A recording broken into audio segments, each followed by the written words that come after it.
Hello my friends. Welcome to another Friday Reads on my channel, Lindy's Magpie Reads. I'm Lindy. I have got a few biblio adventures to tell you about this week, starting with a book launch at Glass Bookshop in Edmonton. It was John Elizabeth Stintzi's launch for My Volcano. Much delayed. The book actually came out in April. Various things happened. I did see Jess in Vancouver, but I was happy that they were also in Edmonton this week. I got back on Monday from my trip to the Vancouver Writers Festival, and Monday night it was the launch. And of course, my copy of the book was here, so I was able to take it to get signed.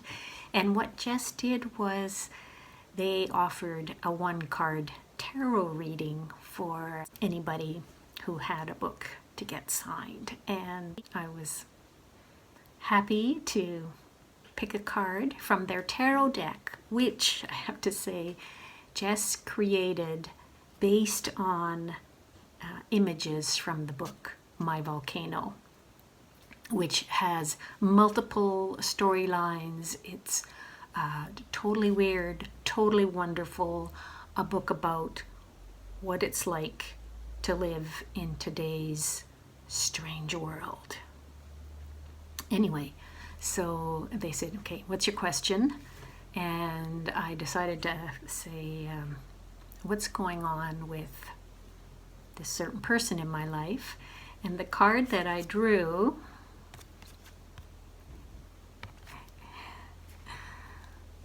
Tantrum. And they signed it. I decided to call that person. That worked out well. Signed my book.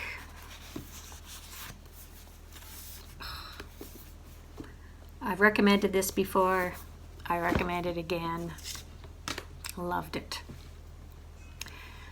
So then 2 nights later, I was back at Glass Bookshop because they had a book discussion of Joshua Whitehead's latest nonfiction book, Making Love with the Land. It is a blend of essay, memoir, and poetry. Joshua Whitehead is two-spirit, and I'm going to read you a bit where he talks about that from the essay on ekphrasis and emphasis. I identify as two-spirit, which means much more than simply my sexual preference within Western ways of knowing, but rather that I am queer, femme, iskawele, male, napeu, and situated this way in relation to my homelands and communities. So I listened to the audio. Joshua Whitehead read the book himself, an audio, and there are a lot of Cree words, Nghi-Vo. So it was great to hear those words spoken by somebody who is Cree or Nghi-Vo. The writing is lyrical. It's also rather academic and reveals confidential details like about his disordered eating, yet he maintains a certain amount of self-protective distance. So I always felt like I wasn't getting too much, too much intimacy. I like having a little bit of distance like that. And actually that is something that we talked about at the book club on Wednesday night, because some readers appreciate that style of writing and some did not at all. Yeah. I'm going to give you a few more excerpts because this book is currently a finalist for the Hilary Weston Writers Trust Nonfiction Prize. and the winner is going to be announced next week on November the 2nd. I love my body, by which I mean myself. I need to tell you that. It goes without saying that loving one's own indigeneity is always a political act. And this sentence is from A Geography of Queer Woundings. The last 6 months of 2019 were a whirlwind of depressive bouts sprouting from loss, mourning, sexual assault, abandonment, colonial violence, imperialism, state-sanctioned genocide, all of which for me normalizes an absurd fact of Indigenous life. It hurts to live. In the section Writing as Rupture, he writes, I have long argued that the body we inhabit, in its zippered coat of skin, will always be tied to the body of text we create. Well, that just gives you a taste of his style of writing. One of the things that Whitehead has said is that people have often considered that the character in Johnny Appleseed, his novel, which won the Canada Reads in 2018, people often conflated Johnny Appleseed with Joshua Whitehead, whereas Josh said that his poetry is more self-revealing. And so while I was at Glass Bookshop, I picked up Full Metal Indigiqueer, his poetry. And I will be reading it next month for Skoden, the Indigenous Readathon that is hosted by Kim of Native Lady Book Warrior. Looking forward to that. I've got a whole host of things lined up. If you're looking for TBR suggestions, I can recommend Sean's most recent video of his TBR for Skoden, or anything by Joshua Whitehead. And there's another book that I'm going to be talking about at the end of this video, the best book that I've read in the past week, another one by a First Nations author. Yes, another thing I was going to mention is that I found Josh Whitehead's writing had a lot of similarities to Billy Ray Belcourt's memoir, A History of My Brief Body. So if that is the kind of writing that you like, you will probably also enjoy Making Love with the Land. Next, another audiobook. It's kind of like a palate cleanser. When the Tiger Came Down the Mountain by Nghi Vo. So this is the second book in her Singing Hills Cycle series. It's a novella, so the audiobook is only about 2 hours long. It's read by Cindy Kay. It's got a non-binary cleric and a lesbian tiger woman is one of the characters. If you enjoy myth and legends, this is definitely for you. And the third audiobook that I finished is a translation from Japanese. It's called The Woman in the Purple Skirt. It is by Natsuko Imamura, translated by Lucy North, and the audiobook is read by Jennifer Ikeda. So also short, it's only about 4 hours long. I think the book is only a little over 200 pages. It is told from the viewpoint of this creepy woman who is not exactly a stalker, more of a voyeur, but she's also wanting to manipulate the life of this woman that she's telling us about, the woman in the purple skirt.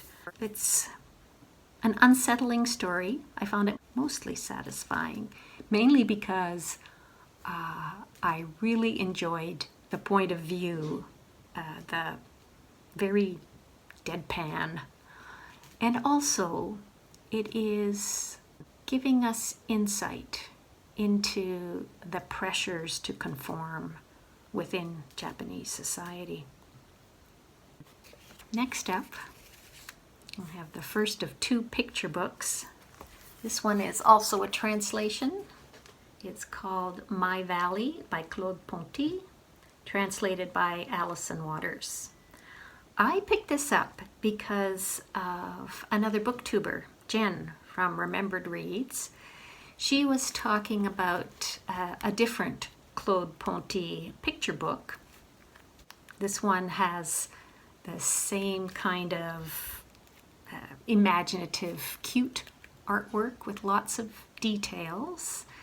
And also, as Jen points out, there are a lot of puns, and I think that they don't always quite work when they're translated to English. It's not bad though.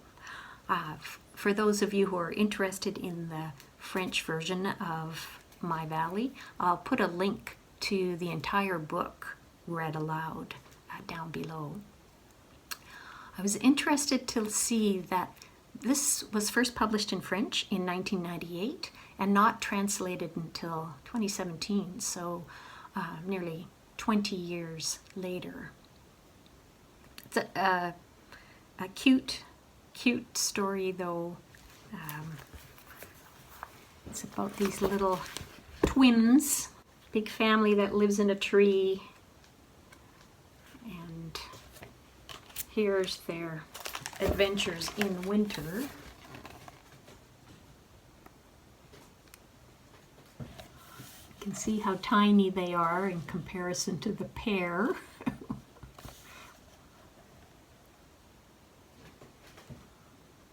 And there they are reading.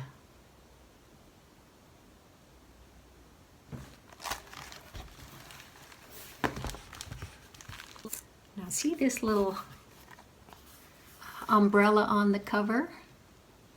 If you look closely, there are some eyes.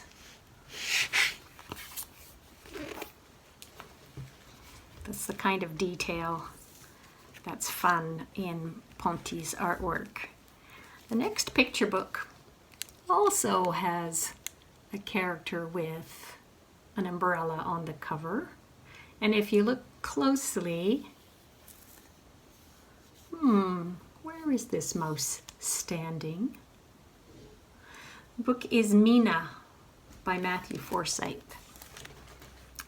The first book that I read by Matthew Forsythe was an all-ages graphic novel that is entirely wordless. It's called Ojingogo, and I will link my review. I wrote about it way back in 2009 on my blog, short little review. So if you want to know what I was like as a reviewer back then, this is a good example.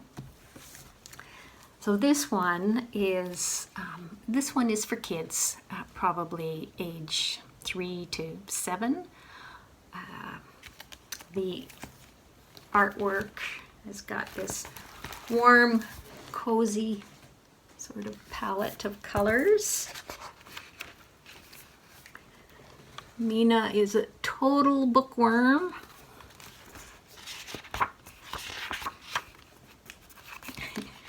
And it's just her and her dad. He brings home things like artwork that he was sure was going to make them rich. And one day he brings home a surprise. And it is a squirrel. I don't think that's a squirrel, said Mina.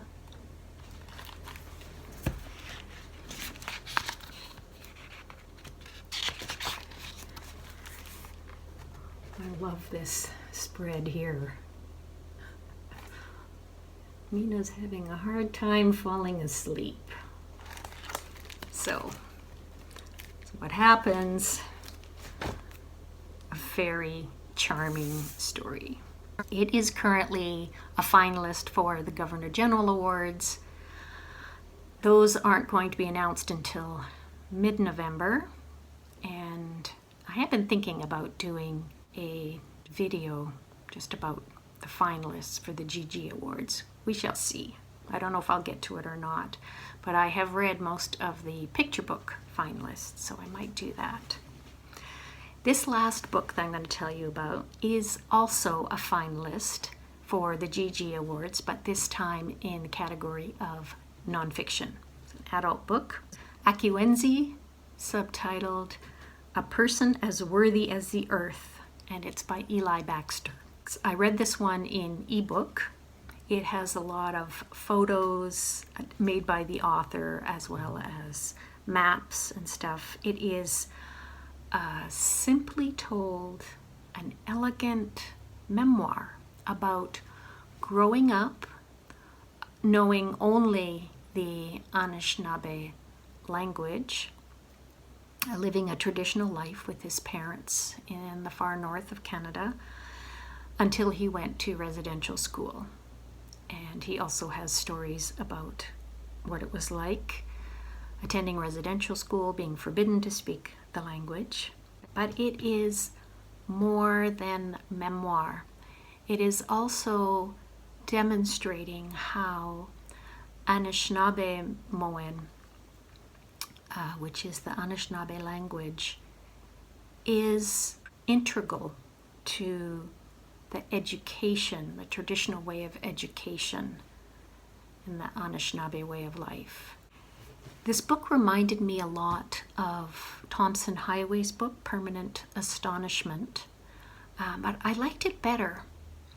Not only because it was shorter, I like the style a lot better, just that very simple way of telling.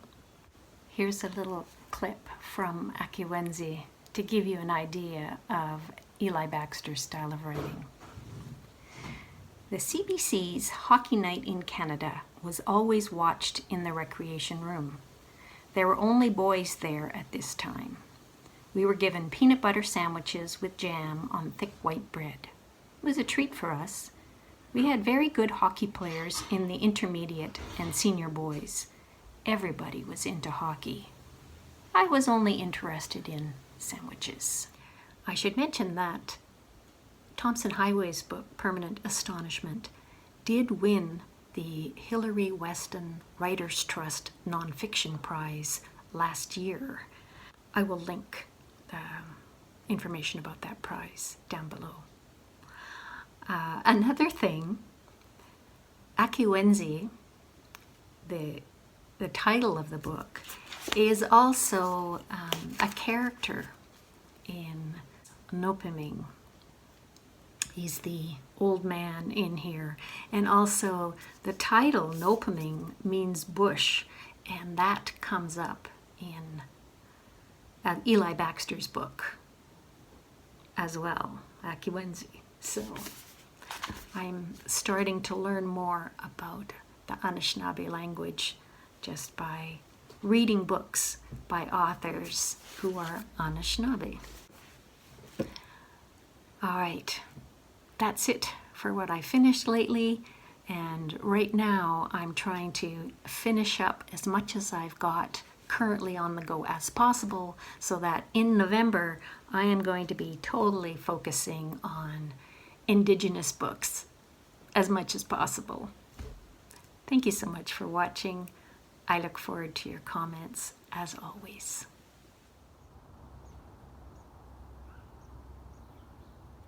I am very fond of ginkgo leaves. They have such a sweet, unusual shape. They turn yellow in the fall. And the interesting thing about ginkgos is that after a frost, the leaves all drop at the same time.